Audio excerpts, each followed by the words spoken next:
Okay, so magandang umaga po at magandang hapon sa Pilipinas at purihin ng Panginoon sa sandaling ito sa pagtutuloy ng ating pong pag-aaral regarding the Book of Revelation. So sa araw na ito, pag-aaralan natin yung second half nung Revelations 14 at praise the Lord at matatapos po natin itong chapter na ito this day. So if you have your Bible with you, can we open it in chapter 14 verses 12 to 20. At ang ating pong topic today is about harvesting the earth and the trampling of the winepress, no?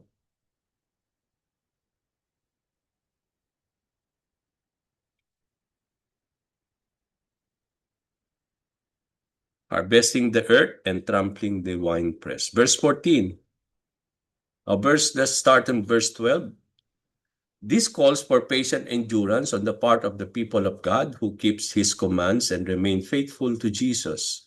Then I heard a voice from heaven say, "Write this, blessed are the dead who die in the Lord from now on. Yes, says the Spirit, they will rest from their labor, for their deeds will follow them." I looked, and there before me was a white cloud, and seated on the cloud was one like a son of man, with a crown of gold on his head and a sharp sickle in his hand.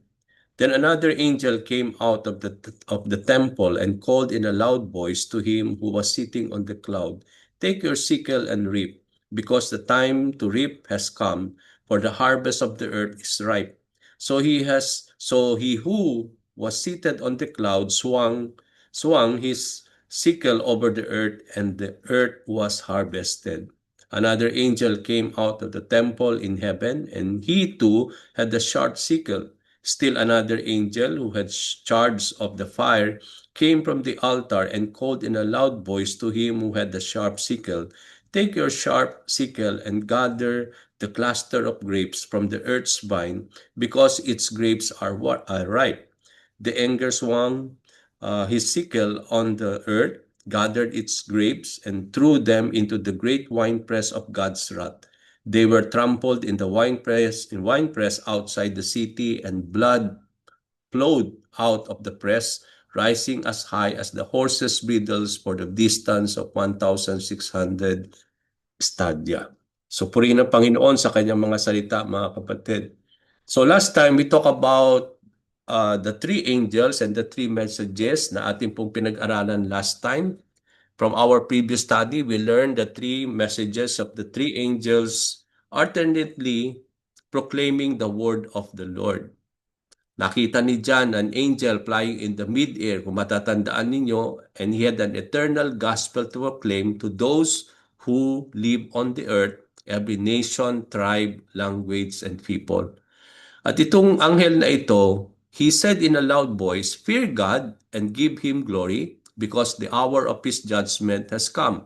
Worship him who made the heavens, the earth, the sea, and the springs of water." So the first message of the angel is a call for the proclamation of the gospel of the Lord.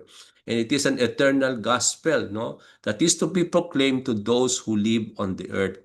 Along with that gospel proclamation, makita natin dito that there is the calling of the angel to fear the Lord and to give him glory, because the hour has come for the judgment to come. He called also for everyone to worship the Lord who had made the heavens, the earth, the sea, and the springs of water. Then, immediately that, sabi ni John, a second angel followed. At dito, makikita natin, he proclaimed the praise the Babylon, or he proclaimed the praise Babylon the Great twice, no? That it is fallen. So dalawang beses niya binanggit that Babylon the Great is fallen, which made all nations drink the maddening wine of her adulteress.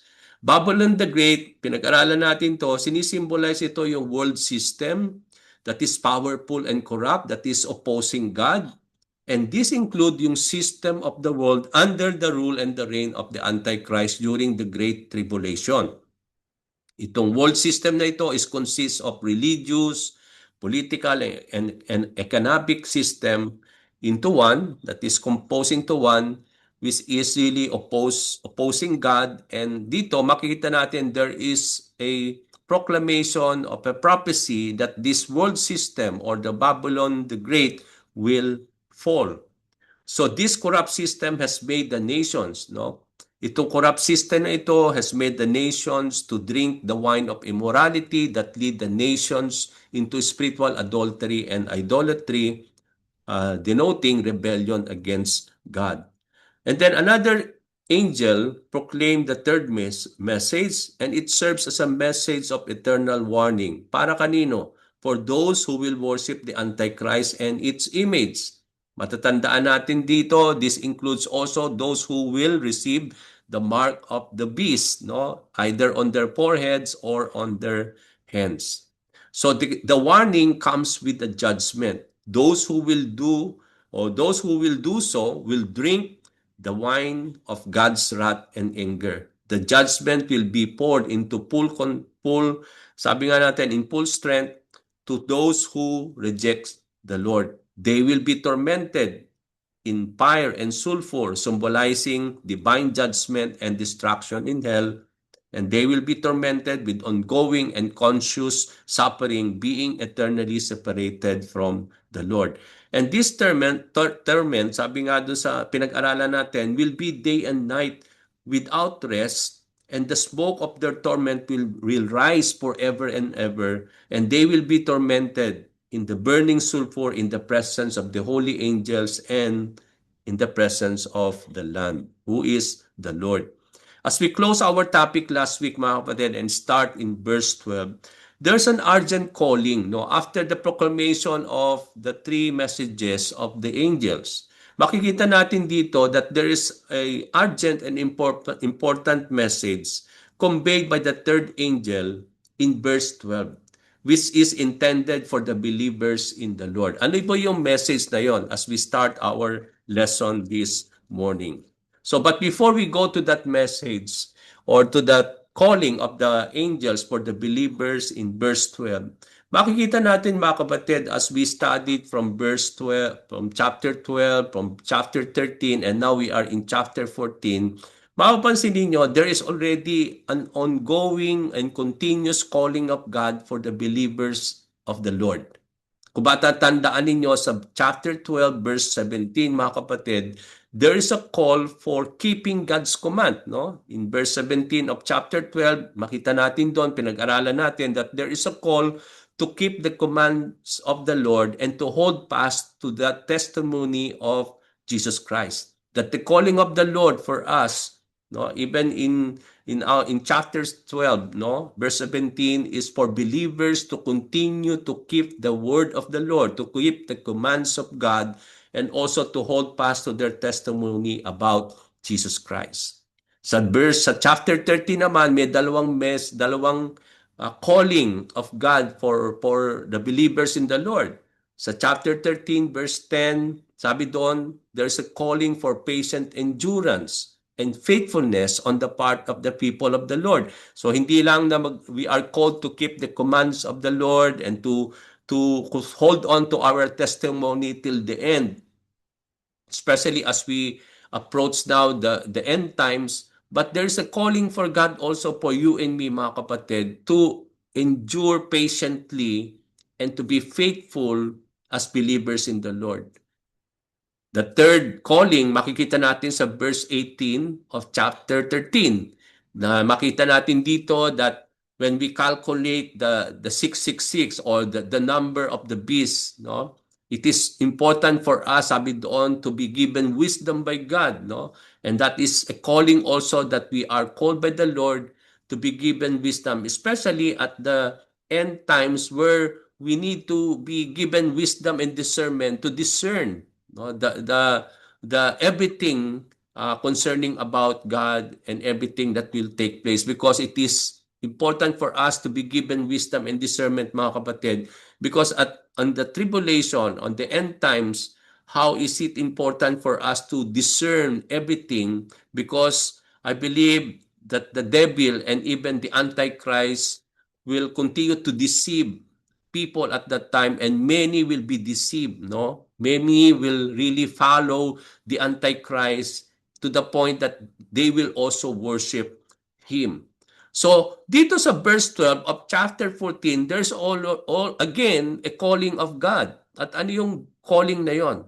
Sabi sa verse 12, this calls for patient endurance on the part of the people of God who keeps His commands and remain faithful to Jesus. So kung mapapansin natin, sa continuous study natin sa Book of Revelation, there's an ongoing calling of God for patient endurance. Mapapansin natin yon, laging ganun yung calling ni Lord, to be patient, to be endure patiently, and then there's always a calling to keep the commands of the Lord till the end, and also to be faithful to the Lord, also to be faithful in holding fast our testimony about the Lord. Now, ito yung calling din na makikita natin again in this chapter, verse 12. That out of the three messages proclaimed by the angels, pagkatapos na pinoclaim nitong mga anghel na ito, yung proclamation of the gospel, to fear God, to give glory and to worship Him, and then there is this prophecy that the Babylon the Great will fall, symbolizing the world system. And then there is a warning, no, a message of warning for those who will really worship the Antichrist and will receive the mark of the beast, no, that they will be tormented day and night without rest. So after the angels proclaim this, there is this proclamation of the calling of God for His people, for them to endure persecution patiently, to obey the commandments of the Lord, and to remain faithful to God as they maintain their faith in the Lord Jesus Christ. Ini-emphasize ito, mga kapatid, yung need for endurance para sa ating mga mananampalataya, especially during times of tribulation and persecution. Hindi lang po ito para ngayon, especially, sabi nga natin, at the coming of the great tribulation, no? That there is a calling for patient endurance, especially during times of persecution. Ina-highlight nito, mga kapatid, yung importance of steadfastness in our faith, to be steadfast in our faith. Now, there are two factors, kung makita natin, there are two aspects or factors that God's people need to endure patiently. Bakit kailangan natin mag-endure? O bakit merong calling si Lord na we need to endure patiently? First thing is that they are to endure patiently so that they may keep the commandments of the Lord. Okay? Diba, when we are persecuted, when we are undergoing trials and tribulation of our lives, napakadali, mga kapatid, to disobey God and to take granted the word of the Lord. Kaya dito, yung patient endurance in times of testing and tribulation, it includes to keep the commands of the Lord. To patiently endure is to continue to obey. To patiently endure is to continue to keep the commands of our God. In times of tribulation and persecution, keeping and obeying the word of the Lord will be challenging. Hindi po ganun magiging madali, mga kapatid, to obey God. Kapag sinusubok na tayo, kapag dumadaan na tayo ng maraming mga pagsubok at paghihirap sa ating mga buhay, especially at the time of the tribulation, mga kapatid, hindi ganun magiging madali. It will be a challenging time for all of us. And it will not be easy. As we hold on to our faith, mga kapatid, we are to hold on and stand firm in the word of the Lord by keeping and obeying it. So, nandun yung calling to be patiently enduring so that we will continue to hold on to the word of the Lord, to stand firm, no, in the word of our God, and to continue to keep and obey it. So, isa yun yung calling. Bakit kailangan na yung calling for patient endurance? Kasi kung hindi tayo magiging patient, no, in enduring the times, no, yung mga darating sa ating mga buhay, it is easy for us, mga kapatid, to not to hold on and not to keep the commandments of the Lord. Now, obedience to God's command is the mark of a child of the Lord. Alam natin, mga kapatid, na one of the main mark or a quality of a true believer of the Lord is when he knows how to keep the commands of the Lord. Keeping these commandments is a demonstration of our love for God, isn't it? Alam na natin yon, no? How do we show our love for the Lord? We show our love for God is not only by saying it with our words, but it should also be meant to be seen in every actions of our lives, no? Nakikita yon yung dinidemonstrate natin yung pagmamahal natin sa ating Panginoon sa pamagitan ng pag-obey sa kanyang mga commandments. At doon natin makikita yon. Even sabi nga ni Jesus Christ, if you love me, you will keep my commands. So, napaka-importante that till the end, no? Habang buhay nating mamahalin ng ating Panginoon sa pamagitan ng pagsunod sa kanyang mga kautusan. And this obedience is not merely legalistic, but a response to God's grace and a reflection of a transformed life. No, yung para bang susunod tayo na sa kanyang mga kautusan na parang na magiging legalistic lang tayo pero walang dating to sa atin. Bakit ba tayo sumusunod sa ating Panginoon, mga kapatid? Sa ating sa mga salita ng ating Panginoon. Hindi lang ito nagpapatunay ng ating pagmamahal sa Kanya at hindi ito parang legalistic lang ang dating sa atin, kundi it is our response to the grace of the Lord, isn't it? Dahil because God is a gracious God, and because He is a loving Lord, ito ang nagdadala sa atin, hindi tayo napipilitan lamang na sumunod sa kanyang mga kautusan. Hindi lang na parang tayo ay napipilitan or na para sundin ang kanyang mga kautusan. But it is our response to the grace of the Lord. No? It is a reflection of a transformed life brought to us by the gospel of Jesus Christ.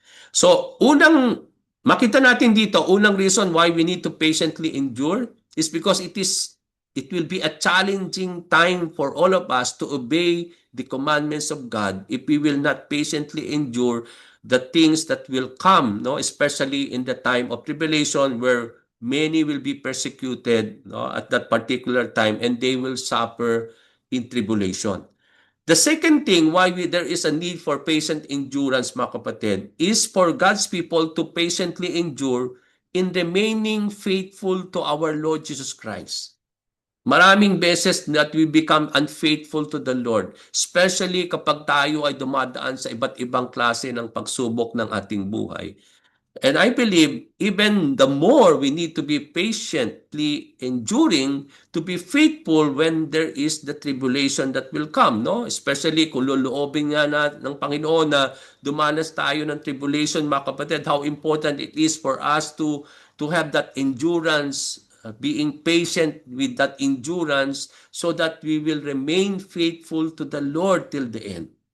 Remaining faithful to the Lord is to have faith in Him, to trust in His redemptive work on the cross. So pag sinabi nating have faith in God, nakapaloob dun sa faith na yon, mga kapatid, is to believe and to trust. So pag sinabi nating faith, dalawa ang nakapaloob sa faith. To believe and to trust. Yun ang ibig sabihin ng faith. To have faith in the Lord is to believe in the Lord. To have faith in God is to continue to trust God. Yun ang kailangan natin, no? Till the end, especially when we will experience this kind of great thing in the tribulation. Remaining faithful to Jesus is also to emulate the faithfulness of our God. God is so faithful unto us, mga kapatid. If God has been faithful till the end, that He will be faithful even in the time of tribulation, even in the time of the Antichrist. If He will be faithful with us, then the calling of the Lord is also for us to be faithful unto Him. Ini-encourage dito, mga kapatid, yung mga mananampalataya to remain faithful in amidst of trials. Maging faithful tayo sa mga oras ng pagsubok, mga challenging times, mga kapatid. Kaya nga yung dinadanas nating mga experiences today is a training for us pagdating ng Great Tribulation, mga kapatid. Yung mga dinadanas nating mga pagsubok, mga paghihirap, na kung paano natin na-overcome ito with patient endurance, na paano tayo nagiging faithful, ito yung training natin, mga kapatid, pagdating ng Great Tribulation. So, there's a calling for us to remain faithful, to continue to keep and obey the commands of the Lord. Trials are part of our Christian life. And enduring them with faith and patience is so vital, mga kapatid. This endurance strengthens our character and deepens more our relationship with our God. Kaya napaka-importante po yung mga kapatid, yung patient endurance na patuloy nating nakikita dito sa Book of Revelations. Verse 13, pagkatapos ng proclamation of that calling of God, then verse 13, then nakarinig na naman si John ng another voice from heaven. And what is the calling? And what is the message of that voice?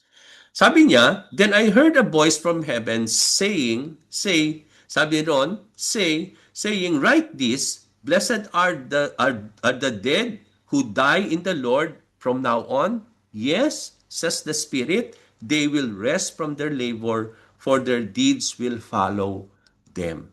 So dito naman, makikita natin dito that there is a voice from heaven, that there is this hope for those who died in the Lord, no? Blessed are those who die in the Lord, those dead who die in the Lord. So there is a blessedness when it comes to the death of the believers in Christ, mga kapatid. Doon natin makikita that there is a blessedness.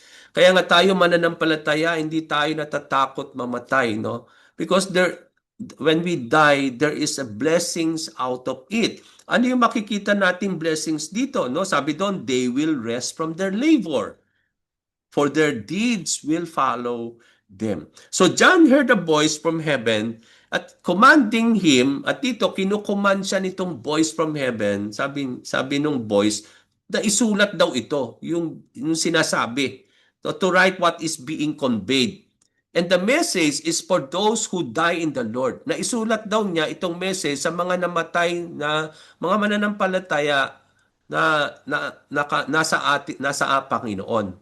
For they will be blessed, no? Sabi doon ng message. So the word blessed is a state of divine favor and happiness. So pag sinabi natin, blessed are those, di ba, sa Beatitudes, sa Sermon of the Mount, pag sinabi ni Lord, ni Jesus Christ, blessed are those, nandun yung sinasabi niya, yung favor of God is upon them, o those who are blessed. No, yung mga, ito, kino-convey nito yung favor of the Lord resting upon those believers in Christ. Not only yung favor ni God, but there is also the state of happiness. Kasi ang ibig sabihin ng blessed are happy are those, di ba? Sa ibang mga translation, ang ginamit na word instead of blessed is happy are those. So there is this state of happiness brought by the favor of God. So those who die in the Lord refers to the believers who have remained faithful to Christ until the end, until death.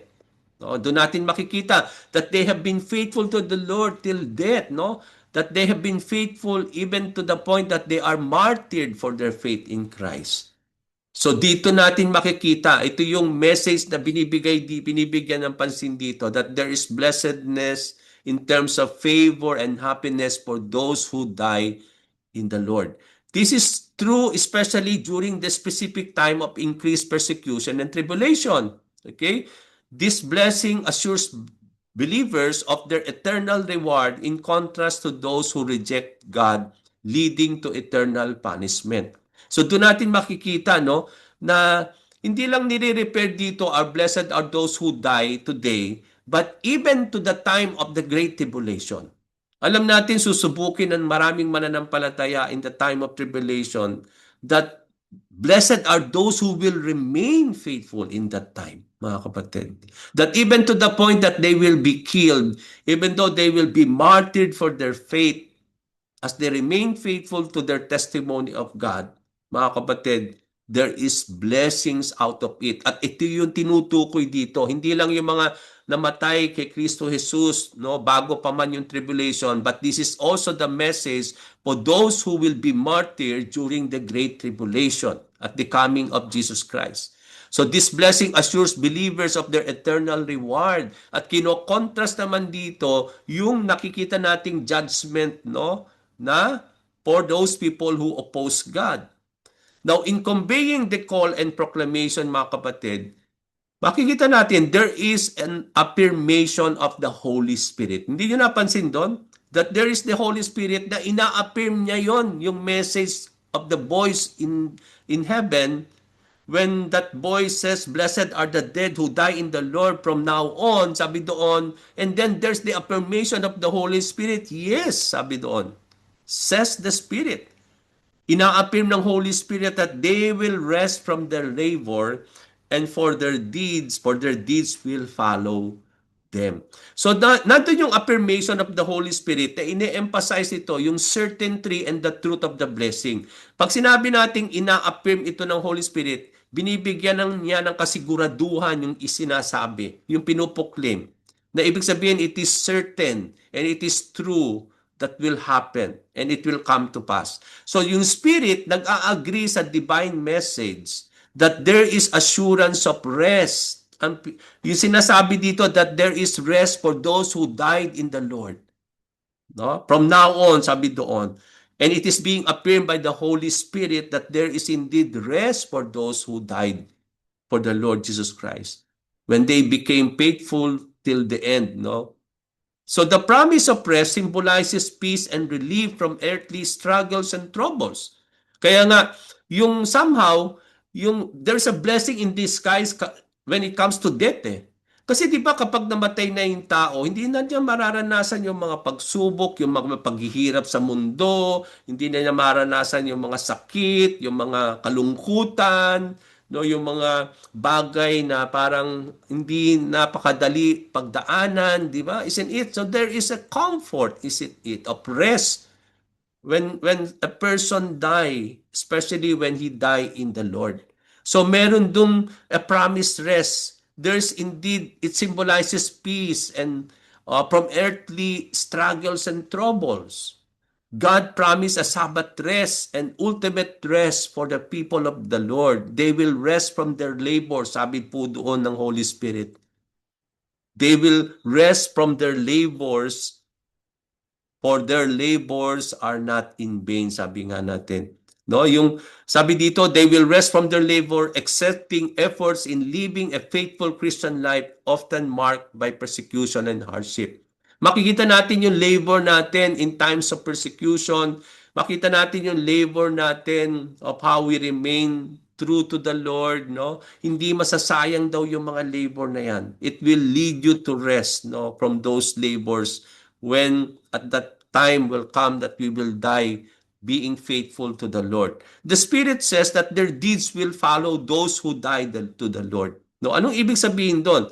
That their deeds will follow them. Anong sinasabi dito? Deeds indicate the actions and faithfulness of believers as having eternal significance, isn't it? Ginagawa mo yon dahil alam mo na hindi lang ito para sa time today, or it is not significant only when you live in this world, but it is so significant and it has an eternal significance, especially when the time comes when Jesus Christ will come, isn't it?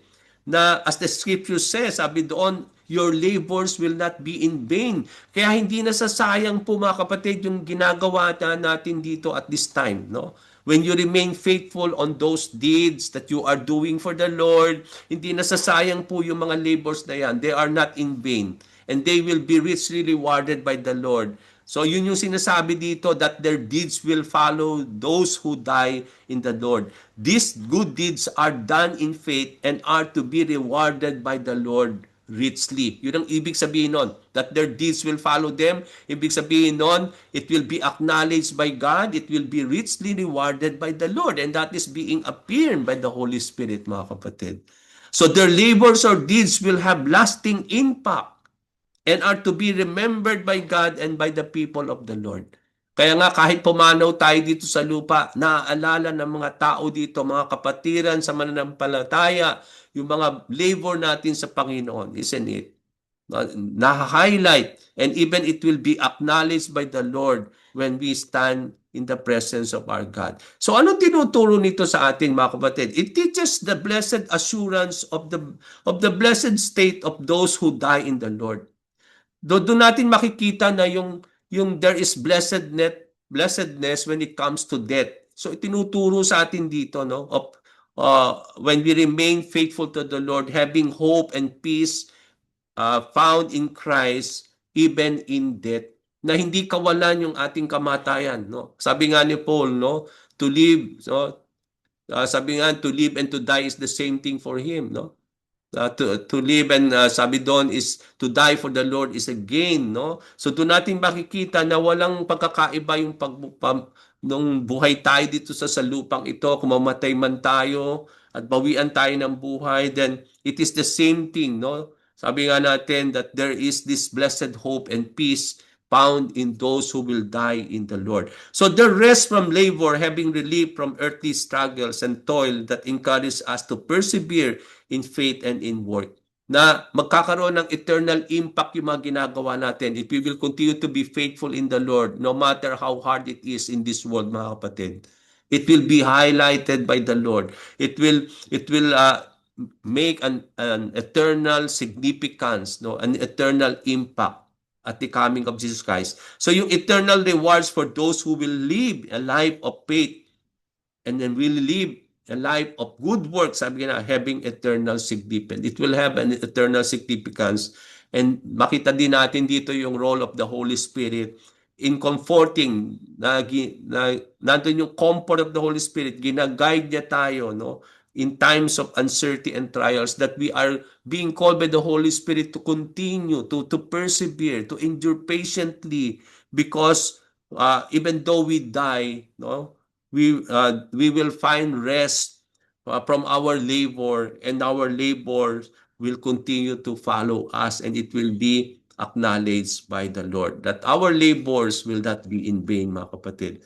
So after this, nung narinig ito ni John, after this, John saw another vision. So nung narinig na yon, yung calling about those who died in the Lord, that there is blessedness for those who died in the Lord, that they will have eternal rest, and that they will be acknowledged by God, and there will be hope and peace. But then, there's another vision that John saw. No? At itong vision na ito, yung end time harvest na. That during the end times, during the tribulation, there will be the harvest of soul. Now, harvest of soul, it includes believers and unbelievers. Okay, so sinabi nating harvest at the end times, hindi lang ito parang harvest time for the believers. Remember the gathering of the wheat and the tares, isn't it? 'Di ba nung dito sa mundong ito, no, nagtanim ng wheat, no, but then when the evening comes, the evil one also nagtanim ng seed, and then it both sprang, no, but itong dalawa lumago pareho. No, sabi nung servant, no, you want us to remove the tares, no? Sabi niyo, hayaan na muna, because there's a danger for the wheat also to be removed.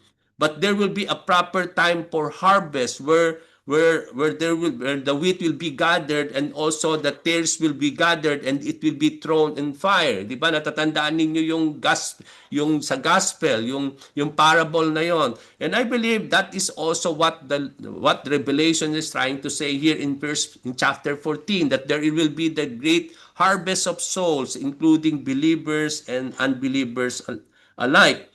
So how many harvests are there as seen by John? Ilan yung harvest na nakita niya dito? When is the timing of the harvest? Kailan ito mangyayari? Another question that we need to understand, who are the workmen who will reap the harvest? Sino yung magre-reap nitong harvest na ito? Why is it called wine press? Okay, but bakit, ano ba yung wine press na binabanggit dito? The threshing of the wine press. Okay? So before we study the vision na nakita ni John on the end times regarding the harvest, it is important for us to understand that there are three main types of harvest in the ancient times, no? 'Di ba nung alam natin that Israel is an agricultural land, no, ang Israel. Kaya sa kanila ang kanilang form of means is more of agriculture. Kaya there are harvests na makikita natin in the time of the Israelites. Now, in terms of harvest in the ancient time of Israel, may tatlong harvest na binabanggit dyan sa Old Testament. Ito yung barley harvest, pangalawa yung wheat harvest, pangatlo yung fruit harvest, particularly yung mga pomegranates, yung mga grape, di ba? Part na yon do sa fruit harvest. Okay, ano ito mga harvest na ito? At ano ang implikasyon nito in the book of Revelation? makikita natin that there is an implication of this harvest at the end times because there will be an end time harvest. Okay, so ano ba itong barley harvest? Let's study the barley harvest in the ancient time of Israel. Yung barley harvest came first around in the month of March or April, and it was associated with the Feast of First Fruits. Diba? Kung pag-aaralan ninyo yung Festival of the Lord, isa sa mga festival is yung Feast of the First Fruits, wherein there is the barley harvest, no? There are some interesting characteristic of a barley, no? Doon natin makikita na may mga characteristic ang isang barley, the head. Isa sa mga characteristic ng barley, kung titingnan natin bago ito i-harvest, is that nagbe-bend siya, bowing down. Di ba kung mapapansin niya, hindi siya straight. Laging nakaganon yung barley, no? Kapag ito ay ripe na, naka-bowing down siya. The head bends or over bowing down. Okay? Yung chaff naman is also separated from the barley very easily. Hindi ganun kahirap natanggalin yung chaff ng barley dun sa pinakatangkay, no? Dun sa sabi doon yung from the barley itself. Kasi they use a winnowing pan, no? Kahit hanginan lang natatanggal siyang kusa. Okay, so ganun kadali yung tanggalin yung barley, yung pinaka-chop from the barley itself. It is winnowed through the wind. So kapag ginagamit nila para tanggalin yun, pag na-harvest, gumagamit sila ng winnowing pan. So the barley harvest or the Feast of First Fruit is associated with the Lord. Mapapansin natin mga kapatid, yung Festival of the Lord points to Jesus Christ. Yung mga Feast of Tabernacle, it points to Jesus Christ. No? Lahat ng mga festival na yan, it is a foreshadow about the Lord. Now, itong harvest or the Feast of the First Fruit is associated with Jesus, and those are His at the rapture. Doon natin makikita, no? Na makikita natin dito, may kinalaman din ito sa kanyang mga believers in the Lord. So, Jesus is the first fruit. Now, alam natin mga kapatid, nung sinabing Feast of the First Fruit, isn't it Paul says that Jesus is the first fruit among many. No? Siya yung first fruit. Makita natin yan sa 1 Corinthians 15:20-23 that hindi ko na babasahin yung buo. Sabi doon, Christ has indeed been raised from the dead. He is the first fruit of those who have fallen asleep. Okay? For as in Adam all die, so in Christ all will be made alive. So, dito natin makikita that Jesus Christ will be the first fruit during the time of the harvest, no? Pertaining to the sabi nga natin, to the tribulation, at the coming of the Lord. Isn't it that why Jesus Christ was raised from the dead? Because He will become the first fruit among the many who will also will be raised back into life at the coming of Jesus Christ. Isn't it? That when Jesus Christ will come, those who died will be raised back into life. Diba? Nakita natin yon. So, doon natin makita that that's the beginning of the harvest. Those who died in the Lord will rise first, no? Doon natin makikita. So, yung titingnan natin yan mamaya, yung wheat harvest naman, yung second harvest is the wheat harvest. It is around May and was associated with the Feast of Weeks or Pentecost.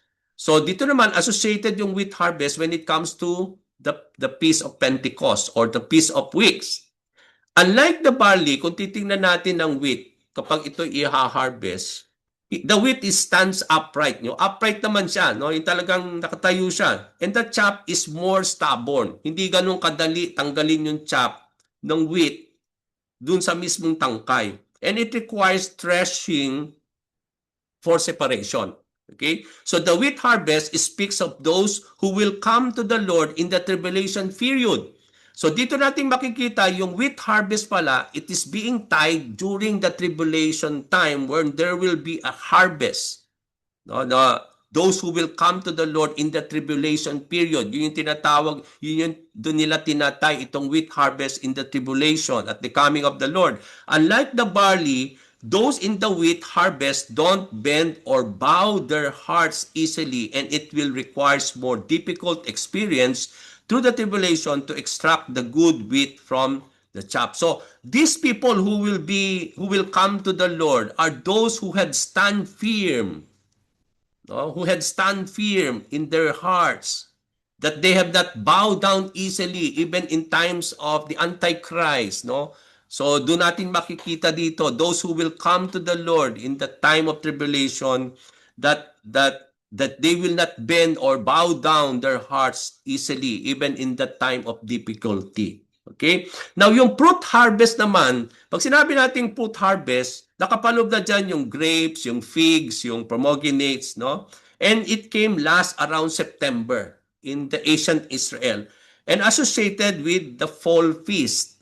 Okay? So the grapes were trodden underfoot. Ngayon, in those times, yung mga ancient times, no? Today we have so machinery today para extract yung juice ng grapes.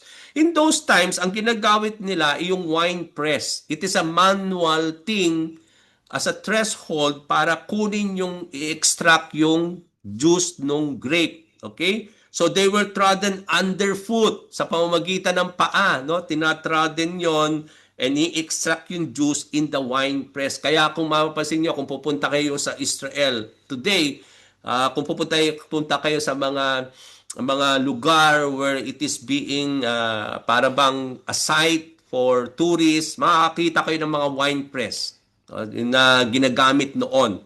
No? So yun yung ginagamit to extract the fruit of the grape. In the Bible, this speaks directly to unbelievers. At dito natin makikita na itong harvest of the grapes at yung wine press, tinatay nga dito sa chapter 14, and it is for the unbelievers where there will be the judgment. Okay? No, sabi doon, blood came out from that wine press. So doon natin makikita. So itong fruit harvest is being tied in the tribulation at the coming of the Lord. It is for the unbelievers in judgment.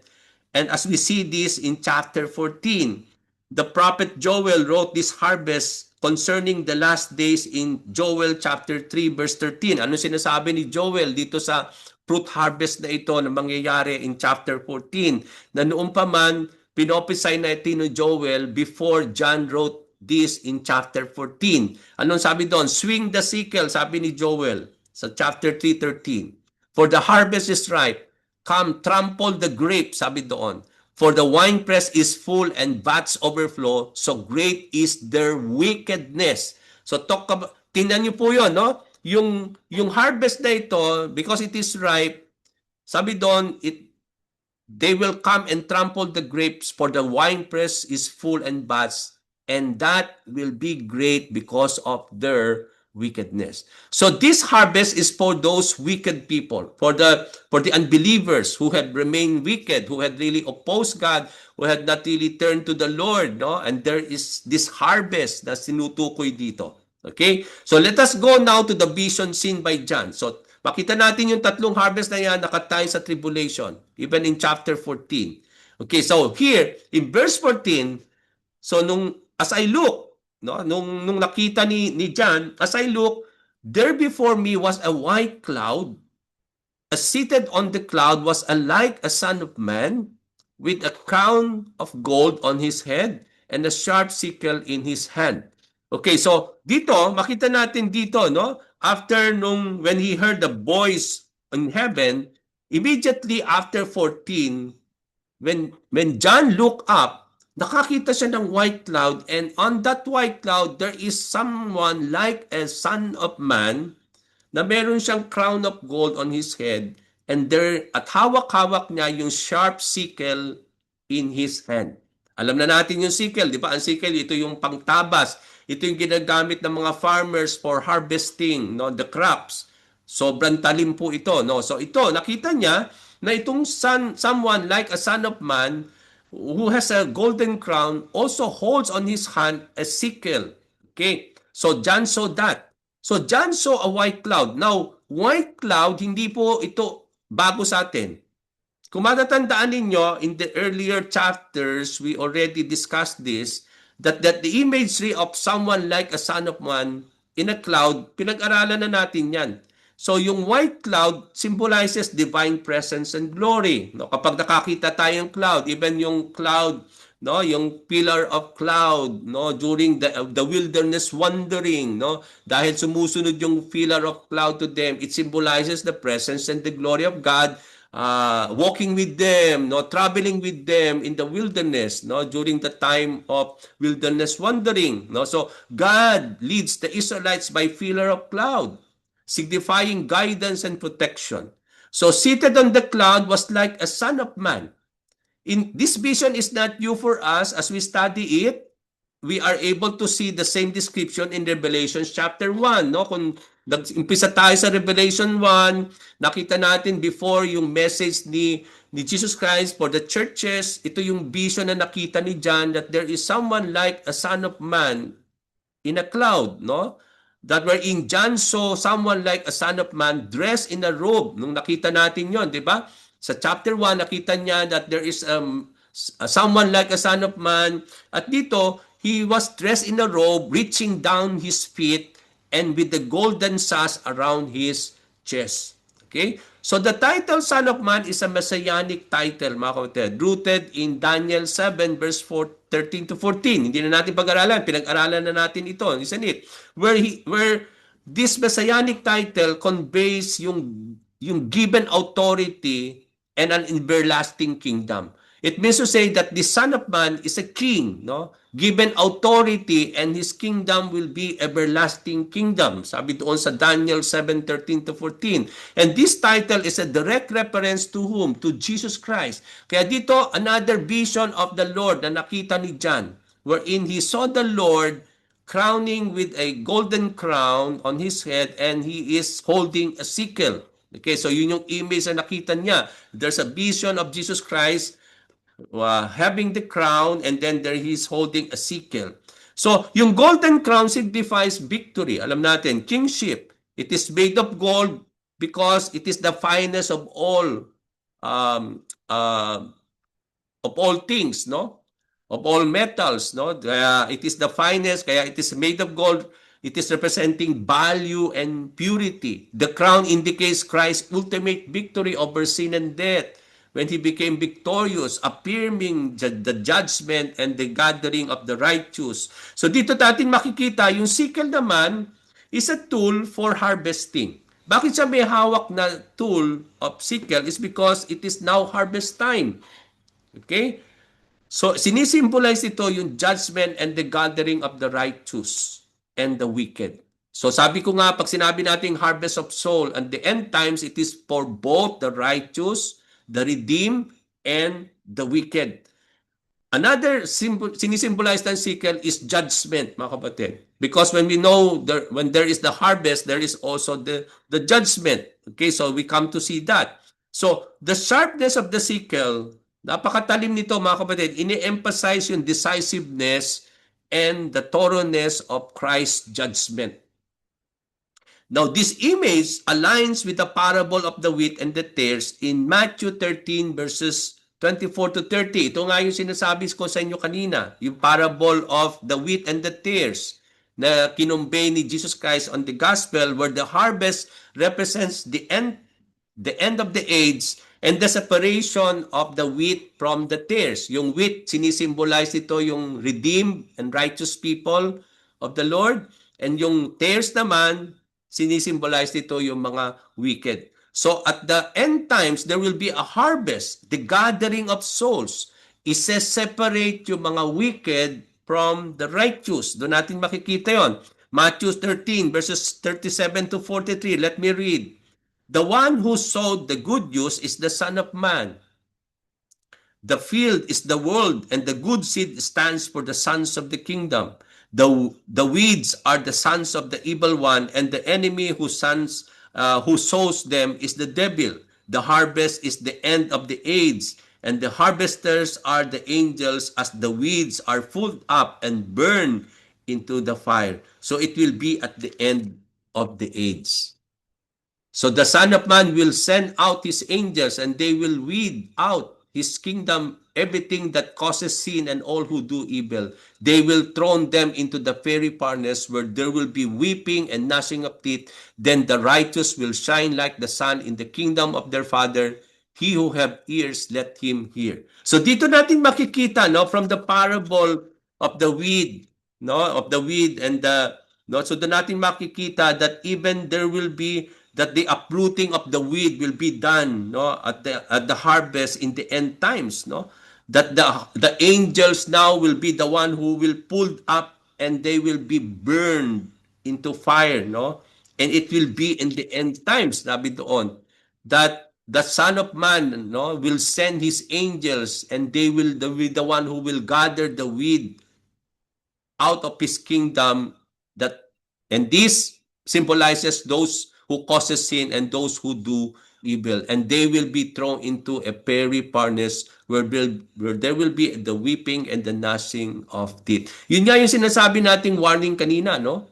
That those, yung tatlong message, no, in the third message of the angel are those, the message of those who will be worshiping the beast, who will really worshiping the image, and then who will take the mark of the beast. They will be thrown into the fiery furnace, no? And that is being characterized here in the gospel, where there will be weeping and gnashing of teeth, that there will be a conscious, buhay na buhay yung soul mo, na parang nasa pugon ng furnace, no? Kaya talagang damang-dama mo. Hindi ka tulog, hindi ka walang malay at that time. It is a conscious, eternal suffering where there will be weeping and gnashing of teeth, mga kapatid. But for the righteous, sabi naman, those who will be gathered, the righteous will shine like the sun in the kingdom of their Father.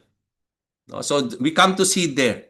So, verse 15, then another angel came out of the temple and called in a loud voice. So, nung nakita ni John that there is this someone like a son of man holding, having a crown and having a sickle, then immediately that nakakita again si John ng another angel who came out from the temple and called with a loud voice dun sa the one who is sitting on the cloud. At anong sinabi niya doon?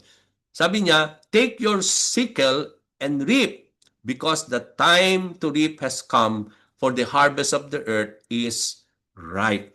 Okay, so here, so dito natin makikita, there is now the proclamation for the harvest to initiate, to start.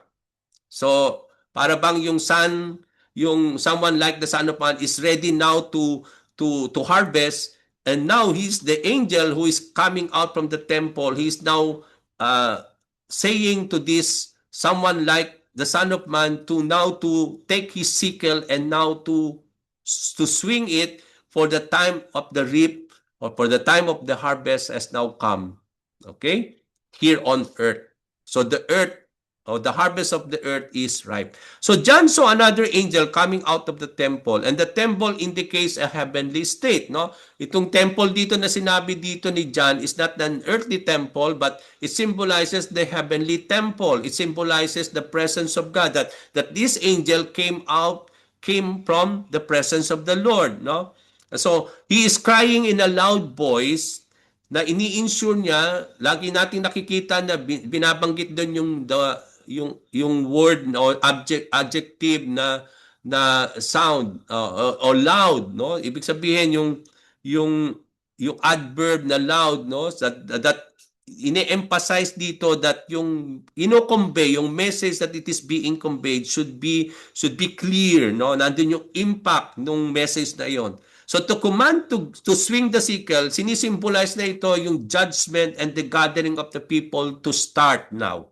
So na parang nandun na yung time that has come for the harvest of the earth, because it is already ripe. No? So ini-indicate dito yung beginning of this, or the start of the divine judgment, or the gathering of souls to the appointed time described at the end of the age. No?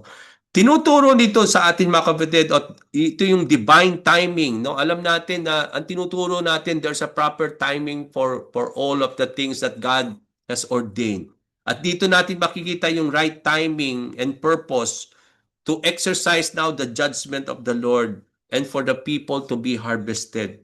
The reaping or the harvesting was a time for both reward and separation. Sabi nga, nabasa natin kanina, no, sa Matthew, no, it is a time of separation and also a time of reward. Reward for those righteous, they will shine like the sun in the kingdom of God. But there will be a separation, a torment that will happen, where there will be a gnashing in the weeping of teeth, no, for those who will be thrown in the fiery furnace. So doon natin makikita at this gathering at the end of the age that sabi natin dito that there will be both reward and separation. As Matthew 13 says, the harvest will come at the end of the age, at the coming of the Lord Jesus Christ, and then the harvesters will be the angels of the Lord. They will separate the wheat from the tares, no? The weed. Yung wheat symbolizes the righteous believers and the tare symbolizes, or the wheat symbolizes the wicked. This harvest is both reward and separation in scope or in purpose. Reward siya is because this is for the righteous believers, and separation from God for the wicked. So it is both reward and separation. This is characterized by what the Bible says regarding the judgment. Di ba? Nung pinag-aralan natin, bago tayo nag-aral ng Book of Revelation, nagkaroon mo tayo ng understanding about the end times, and from that understanding, from that seminar, and from that study, we come to see two judgment that is being referred in the Bible. Ano yon? Yung Great White Throne Judgment and sabi doon, the Judgment Seat of Christ. Pinag-aralan natin doon sa ating pong end times lesson na yon that hindi pareho ito. Pag sinabi natin Great White Throne Judgment, ito yung sabi doon for the wicked unbelievers, and then yung Judgment Seat of Christ is for the righteous believers in terms of reward. So dito yung Great White Throne Judgment, dito natin makikita that those who have not, wala doon yung name nila sa Book of Life will be thrown into a fiery furnace. Na binabanggit dito that there will be gnashing and the weeping of teeth. That it will be, sabi nga dito sa chapter 14 na nilarawan dito ni John, that it will be an eternal sabi na torment, day and night without rest. Okay? So, dito natin makikita na yun yung sinasabi dito na Great White Throne Judgment. At the end times, no, the harvest. And yung judgment seat naman is in terms of rewards. So, the crop of the earth is ripe. Bakit the harvest of the earth is ripe? Sinasuggest nito that the judgment is now ready to be executed by the Son of Man. It is important to note that there are two distinct harvests mentioned in verses 14 and 20. So dito natin makikita mga kapatid, no? Kung babalikan natin yung tatlong harvest na pinag-aralan natin, barley harvest, wheat harvest, and then fruit harvest. So maituturing natin yung barley harvest at then yung wheat harvest, no? As being, ito nga, yung harvest of the earth. Yun namang fruit harvest, makikita natin mamaya yon when na tinutukoy dito yung wine press. Okay, so there will be the fruit harvest later on. So dito, yung crop of the earth is ripe. Sinasuggest dito that it is already ready to be harvested. Now, verses 14 to 16, dito natin makikita yung grain harvest. Either barley or wheat. Okay, so tinutukoy dito sa verses 14 to 16, yun nga yung harvest of the earth is ripe, no? Yung earthly harvest na ito ay yung tinutukoy dito ay yung barley and wheat harvest na pinag-aralan natin kanina, yung grain harvest. And then the grape harvest naman from verses 17 to 20 nitong chapter 14. Now, ano yung distinction between these two harvests? Anong distinction ito? Anong pagkakaiba nito na tinasabi dito? That now, the harvest is now ready. Yung grain harvest will carried out by the Son of Man or Jesus Christ. And the image is the field. No? Yung image nito, yung earth, which is the field. And it is a silent execution, but it is a global in scope. So there will be a harvest of souls at that time. No? And then, Sinasabi din dito sa verses 17 to 20, there is the great harvest will be carried out by the angels. Ito yung imagery na ito is yung wine press. No? Doon natin makikita. No? Yung wine press ang doon nakatuon yung image na nakita ni John. No? And we can see here that the great harvest will be carried out by the angels, and the imagery is the winepress described as a bloody trampling outside the city. There will be blood flowing outside the city. Anong sinisimbolize nun? Titingnan natin. Now, many scholars, ito po yon, dalawang view na naman. Maraming scholars, commentators, merong pagkakaiba sila pag tiningnan nila yung verses 14 up to verse 20. Ang sabi nila, unang view, many scholars, commentators see the grain harvest as a selective rescue of the righteous, parallel to the gathering of the wheat, and the grape harvest as the wrath on the ungodly. Okay, so sa ibang view ng mga scholars at yung sinatawag nilang grain harvest is for the righteous, and then yung yung grape harvest is for the ungodly. Okay, so yun yung first view ng mga Bible scholars. On the other hand, meron namang nagsasabi na that the both harvest as judgment for the unbelievers. So, meron naman na nagsasabi na yung grain harvest na binabanggit sa 14 to 16 at yung grape harvest sa 17 to 20 ay para raw pareho sa unbelievers. With the first suggests removal from the earth, na ang sinasuggest dito dahil earth harvest siya, parang they will be removed from earth. Okay? And then the second is the unveiling of the horrifying result of eternal separation from God. No, that they will be thrown into the winepress. So they will be removed from earth, and then they will be thrown into yung winepress, to the burning furnace. No? So doon naman ang sinasabi nung second, on the other hand of the scholars and commentators. Okay? So here, ang sabi naman sa verse 16, so he who was seated on the cloud, so after the one who was seated on the cloud heard the loud voice of the angel to start now to reap, anong nangyari sa verse 16? So he who was seated on the cloud swing his sickle over the earth, and the earth was harvested. So dito natin makikita na nag-umpisa na yung harvest, and it was harvested. Okay? So this verse, sinisignifies dito yung initiation, yung start of the harvest by the Lord when He swing His sickle, and the praise, the earth was harvested, signifies the completion of the judgment process. So doon natin makikita that when it start, it will be completed the way God ordained it. The harvest initiated, and it will be completed for the gathering of souls, both for the salvation and judgment. So mag-uumpisa na for both sabi nga natin, for both the believers and the unbelievers, for salvation and for judgment. It is also a time of separation and discernment where faithful are gathered to eternal life and the unfaithful facing judgment. So mag-uumpisa yung gathering of souls, no, dito sa verses 14 to 16, and it will be initiated by the Lord Jesus Christ. Then another angel in verse 17, another angel came out of the temple in heaven, and he too had a sharp sickle. So there is a sickle holding by the one in the cloud, but there is also another angel holding the same thing, no, na nakita ni John.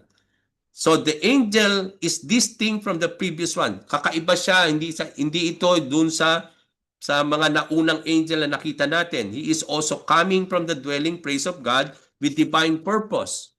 So this angel had a sharp sickle in his hand. Sinisignify na ito that the angel will be involved in the harvest of soul, like the Lord suggesting in the great harvest. No, doon natin nakita sa chapter 13, no, makita natin dito that the angels will be the one who will reap the harvest, the angels of the Lord. At dito natin makikita nga yung reality of this in chapter 14, where the angel is holding a sharp sickle in his hand. No, that the sinisignify nito that they will be used by the Lord. They will be involved in the harvest of soul, no, like the Lord. Now, in verse 18, still another angel who had charge of the fire. So, when John saw this angel holding the sickle, there's another angel, no, another angel who had charge, no, who had charge of the fire. Sabi doon, came out from the altar. Itong altar, itong angel na ito, siya yung merong, siya yung in charge of the fire doon sa altar in heaven. At siya'y nanggaling doon sa altar na yon. Okay? So after that, makita natin dito, nung nakita ito ni John, nitong angel na ito coming from heaven, from the altar, we come to see here, mga kapatid, that meron siyang sinabi rin that there is this voice of this angel coming from the altar. Ang sabi niyan, take your sharp sickle. Ito naman, ang sinasabi niya dun sa angel na may hawak na sickle. Ang sinabi niya, take your sharp sickle and gather the cluster of grapes from the earth's vine because its grapes are ripe. So yung unang harvest is the earth harvest, the gathering of souls.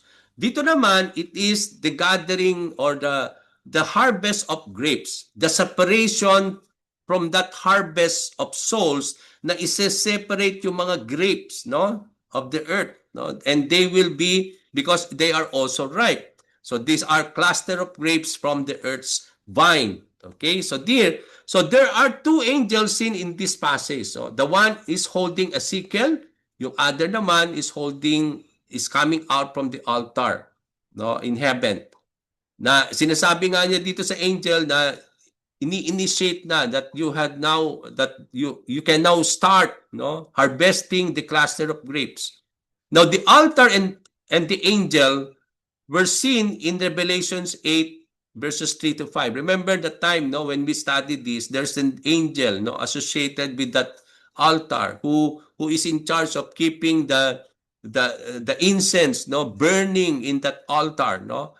So makita natin dito na at doon natin makita that the incense there represents the prayers of the saints. Isn't it? In chapter 8, pinag-aralan natin to kung matatandaan ninyo.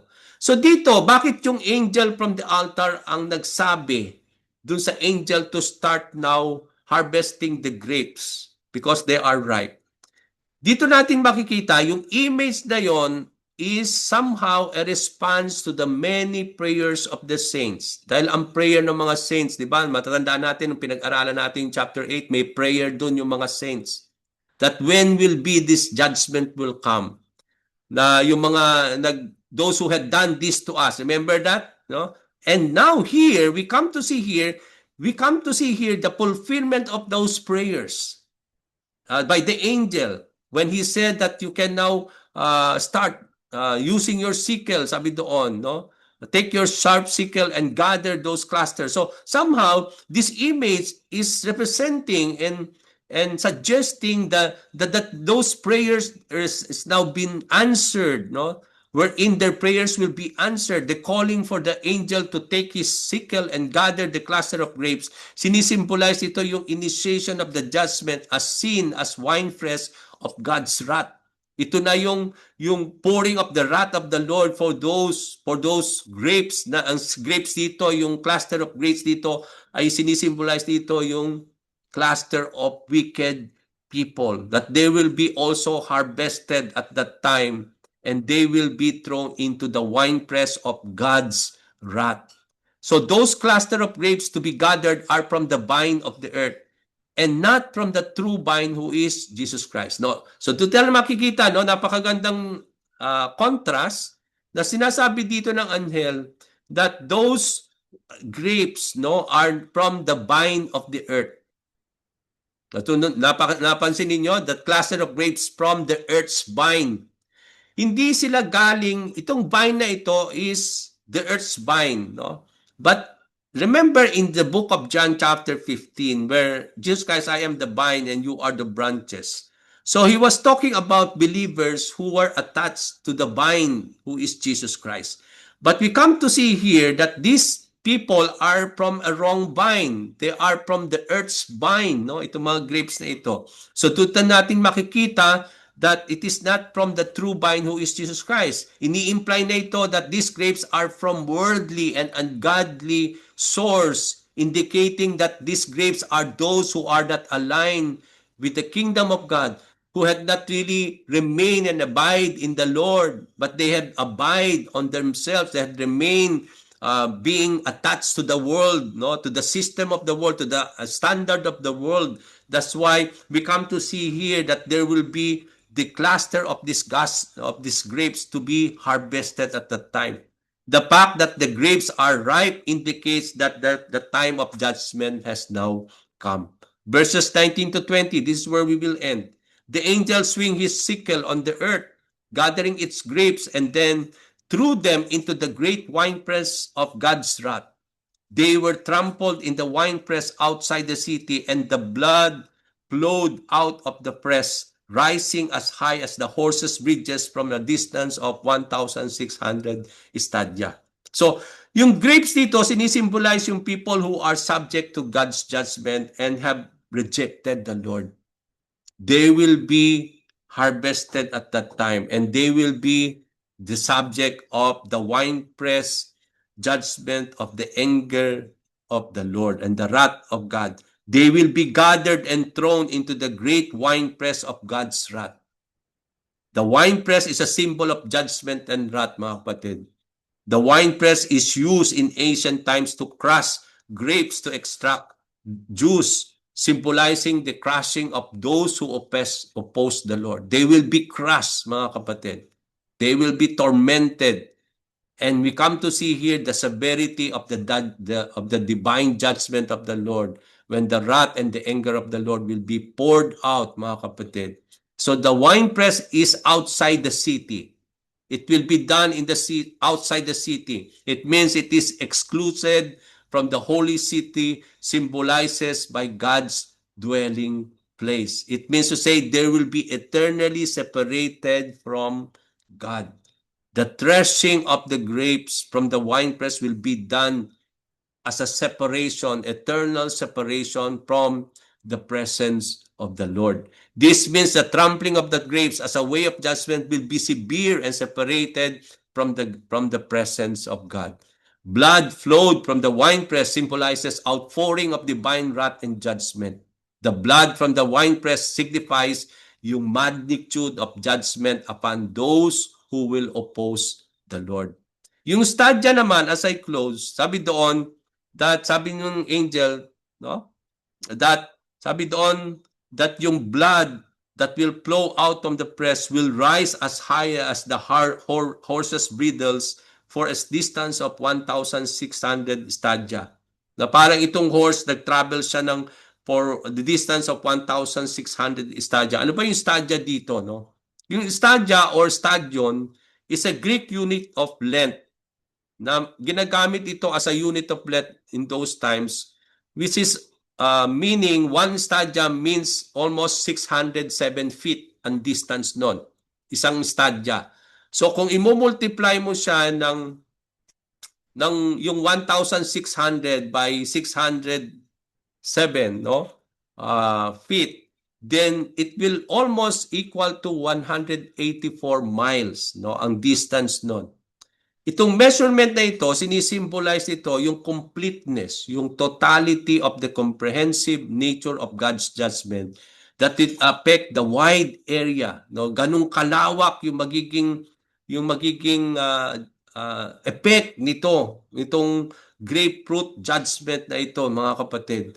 Kung paano that there will be no place will be left untouched. Yun ang sinasabi dito.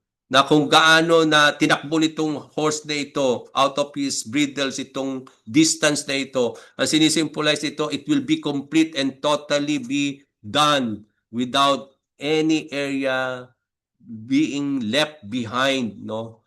Affecting a wide area, and there will be no place will be left untouched. Na sinasabi dito that there is no escape for those who will be harvested at that time, especially for na ini-indicate dito yung grape harvest. Okay? So from here, makita na as we end, makita natin dito mga kapatid, no, yung reality. Dito na sa chapter 14, mga kapatid, yung reality that there will be the harvest of soul that will be initiated by the Lord Jesus Christ. That we come to see here the sickle symbolizing the gathering of the harvest. And this harvest is both the earthly harvest and the grape harvest. Yung earth harvest, it is the gathering of souls, no, for both uh redeem for both the redeemed and the wicked. And then the grape harvest now is for those wicked who had been gathered, that they will be thrown into the winepress, no, of the wrath of the Lord.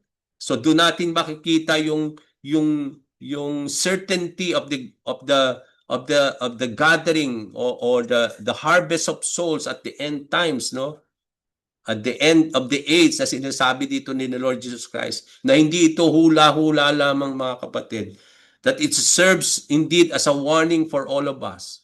Warning for those people who are still living in wickedness, who are still attached to the worldly system, no, as being the earth's vine, no, yung ang gagaling from the earth's vine, who are so totally attached to the wickedness of this world.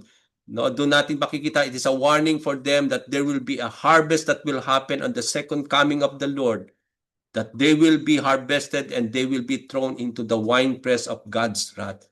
But similarly, for us, it is also a point of reminder and warning also. And the warning is what?